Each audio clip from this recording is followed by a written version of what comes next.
আমরা ভবানীপুর থানায় যাচ্ছি। শুভেন্দু অধিকারী বিরোধী দলনেতা এবং হুমায়ুন কবিরের বিরুদ্ধে আমরা লিখিত অভিযোগ দায়ের করব, যাতে থানা এটাকে এফআইআর হিসেবে ট্রিটমেন্ট করে।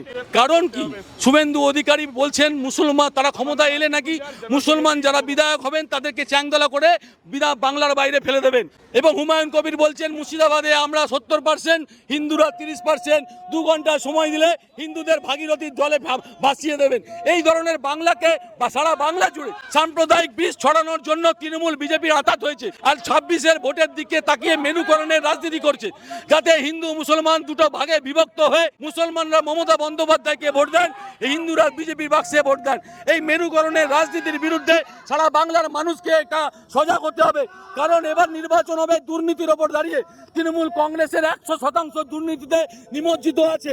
এবার চাকরি দুর্নীতি, রেশন দুর্নীতি থেকে শুরু করে নিয়ে রাজ্যের সমস্ত দপ্তরে আজকে দুর্নীতি ছেয়ে গেছে।